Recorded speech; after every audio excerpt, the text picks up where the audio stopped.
ভারপ্রাপ্ত speaker barrister Kaiser কামালের সভাপতিত্বে জাতীয় সংসদ ভবনের রাষ্ট্রপতি নির্বাচন 2026-এর প্রস্তুতিমূলক সভা শেষে সংসদের মিডিয়া সেন্টারে ব্রিফিং চলছে। আমরা সরাসরি যাচ্ছি সেখানে।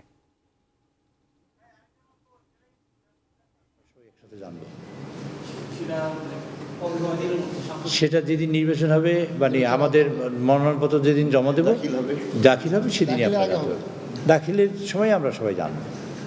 মাননীয় চিফ ওই দিন যে নির্বাচন কমিশন বৈঠক ডাকবে ওই দিন কি স্পিকার মহোদয় তার সভাপতির আসন গ্রহণ করবেন বা সংসদ সদস্যরা তাদের আসনে থাকবেন? সংসদ সদস্যরা তাদের আসনে থাকবেন, স্পিকার মহোদয় সেদিন তিনি তার আসন গ্রহণ করবেন না। আসন অধিবেশন নয়, মানে সংবিধানের সিস্টেম সিস্টেমটা আমরা ফলো আর তো কোনো প্রশ্ন নাই। এই নির্বাচনে আপনাদের অবস্থা বা বক্তব্যটা যদি বলতেন।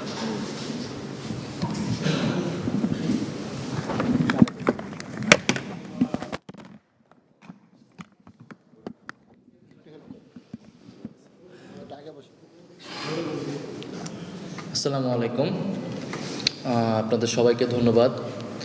আপনারা জানেন যে আমাদের বিরোধী দলীয় যে জোট 11 দলীয় জোটের পক্ষ থেকে কর্নেল অলি আহমদ বীর মুক্তিযোদ্ধা ওনাকে বিরোধী দলের রাষ্ট্রপতি নির্বাচনে হিসেবে ঘোষণা করা হয়েছে। তো বিরোধী দলের জায়গা থেকে অবস্থানটা হচ্ছে, আমরা দেখেছি এর আগে বেশ বহু বছর ধরেই প্রায় 35 বছরের মতো রাষ্ট্রপতি নির্বাচন হয়নি।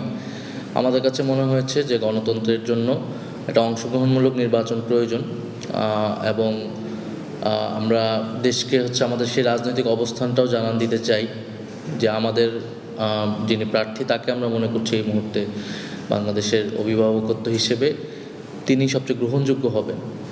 এইটা হচ্ছে একটা রাজনৈতিক অবস্থান জানান দেওয়া আপনারা বলতে পারেন।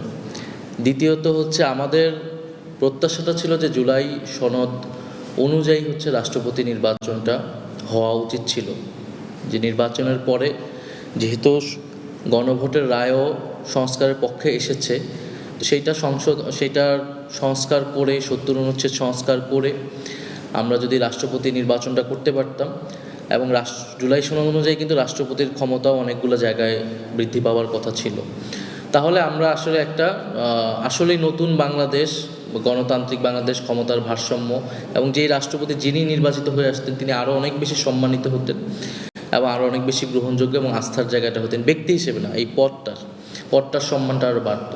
তো এইটা ছিল আমাদের প্রত্যাশা এবং সংসদের প্রথম দিন থেকেই আমরা সেটার জন্য সংবিধান সংস্কার পরিষদের কথা বলে এসেছি, গণভোটের রায় বাস্তবায়নের কথা, জুলাই সনদ বাস্তবায়নের কথা বলে এসেছি। তো সরকার দল তারা বলছে অক্ষরে অক্ষরে বাস্তবায়ন করবে, কিন্তু প্রত্যেকটা ঘটনা কিন্তু ঘটে যাচ্ছে, কিন্তু সেই অনুযায়ী কোনো ব্যবস্থা নেওয়া হচ্ছে না।